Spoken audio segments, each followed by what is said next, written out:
yılın ardından herkese selam. Ben hala mezun olamadım. Ama artık bu dönem mezun olacak gibiyim. Ve bu süreci birlikte yaşayalım istedim. Yarın artık üniversitenin umuyorum ki hiçbir aksilik çıkmaması dahilinde yarın son dersime gideceğim. Yarın üniversite hayatımın toplamda yani 6 yıllık üniversite hayatımın son dersine gidiyorum.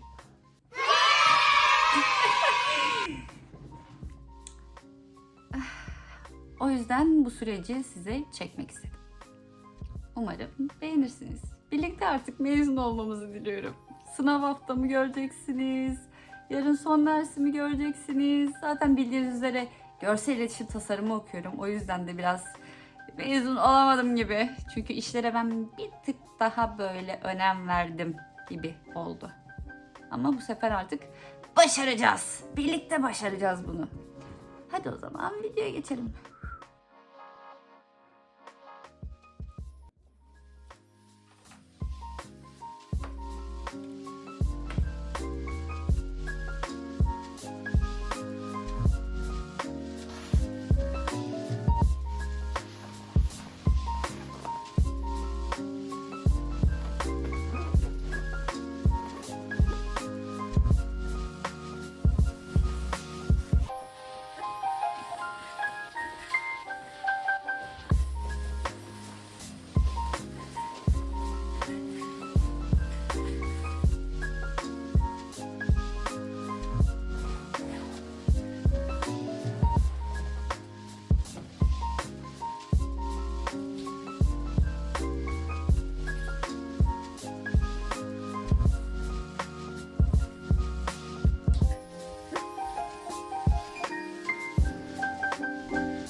an ışık çok kötü biliyorum. Ama videoyu açmak istedim. Çünkü bayağıdır aşırı uykusuzum. Kaç gündür uykusuz olduğumu bilmiyorum açıkçası. Ve o videoyu çektikten sonra birkaç gün geçti ve benim finallerim başladı. Aşırı derecede yorgunum. Günlerdir hep bilgisayar başındayım. Asla artık bedenim kaldırmıyor bunu.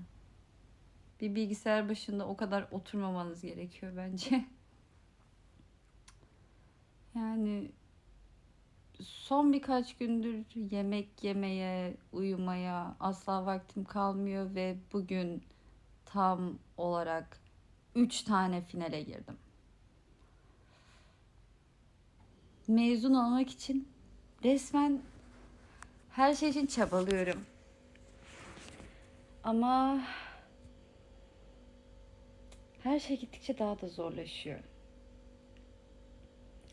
Yani altından kalkabilir miyim bilmiyorum. Şu an 8 dersim var. 8 derste verirsem mezun oluyorum.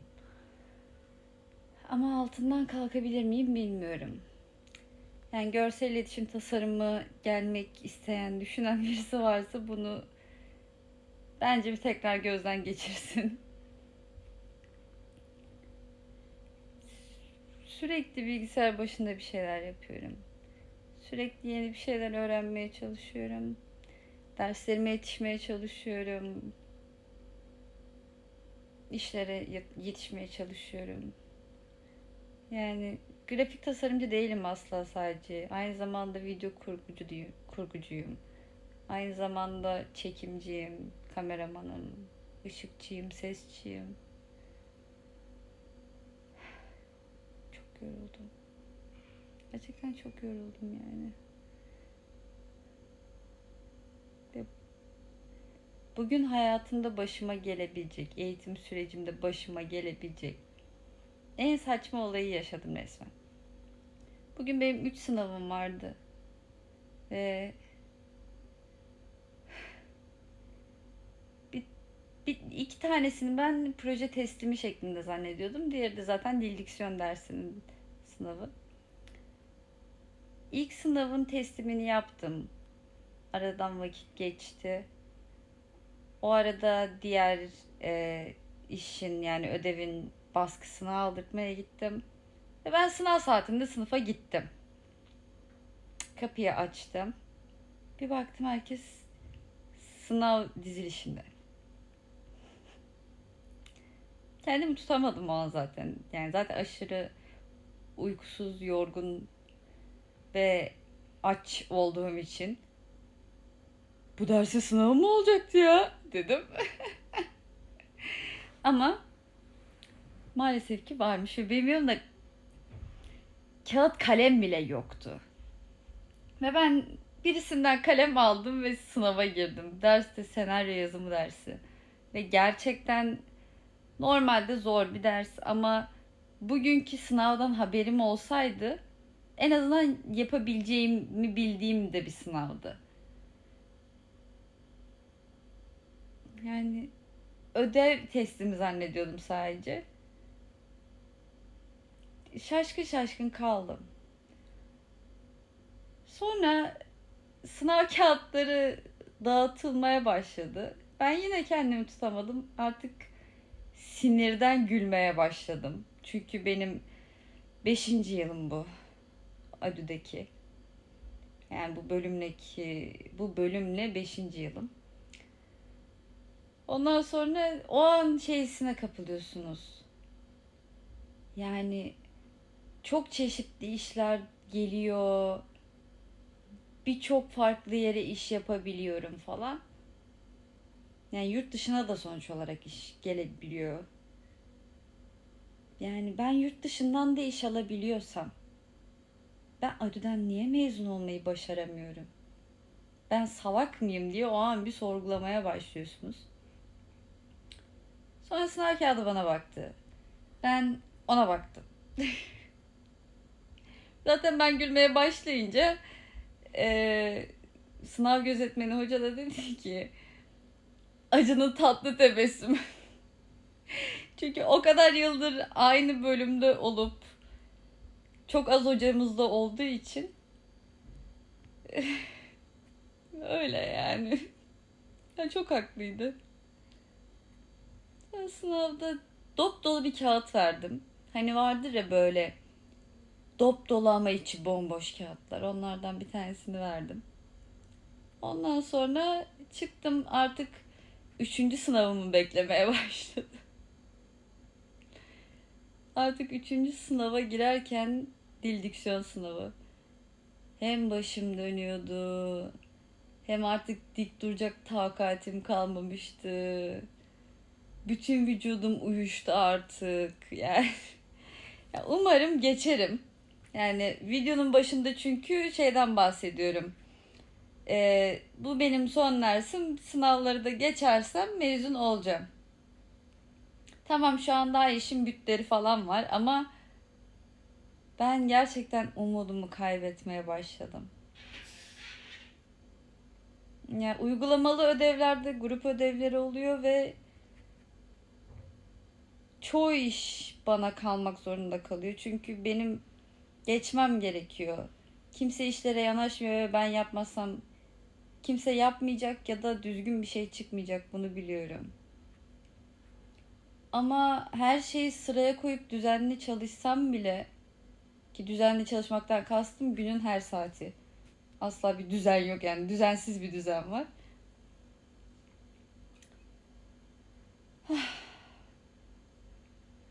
Olmuyor.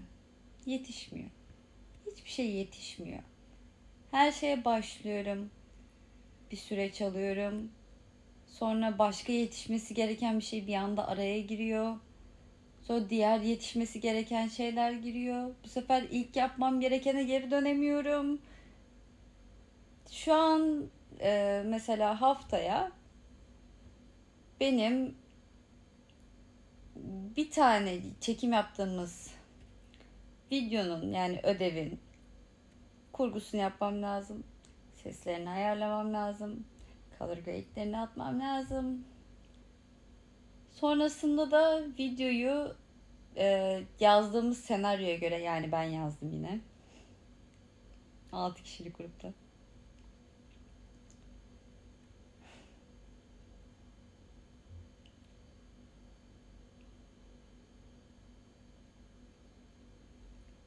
Sonra da bunu en az 2 dakikalık bir animasyona çevirmem gerekiyor. Aynı zamanda benim yarın yine 2 tane finalim var. İkisini de ezberlemem gerekiyor. Onlar var. Şu an uyursam, ki şu an saat 4:30 burada. Ve uyursam uyanamam. Uyanamazsam zaten ders çalışamam ve kalırım. Ama günlerdir uyumadığım için aşırı derecede uykusuzum ve yorgunum. Ama uyuyamam. Uyumamam gerekiyor. Ne yapacağımı bilmiyorum açıkçası. Ve sonraki günlerde de uyumamam gerekiyor ki ben animasyonu sıfırdan çizeyim, yapayım, hareketlendireyim ve ödeve ekleyeyim. Ve bunun için çok az günüm var. Bilmiyorum, bu süreci benimle yaşamak istiyor musunuz? Böyle bir seriye başlamalı mıydım, başlamamalı mıydım? Sizi gerçeklerle gerçekten yüzleştirmek nasıl bir şey yani? En azından ben kendi üniversitem bazında söyleyebilirim bunu. Yani gerçekten bu seriye devam etme derseniz salarım, ama benim için de iyi oluyor aslında. Sonuçta insanlarla sosyal bir hayat kuramıyorsunuz. Sürekli bilgisayar başında olduğunuz için. Ben en azından şu an konuşuyorum, dertleşiyorum sizinle. Ama video çekmeye de devam et derseniz eğer,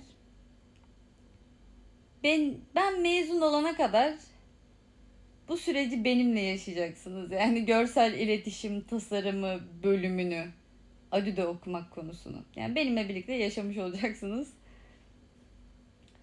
Yani umarım geri dönüşümü sevmişsinizdir. Şu anlık diyeceklerim bu kadar.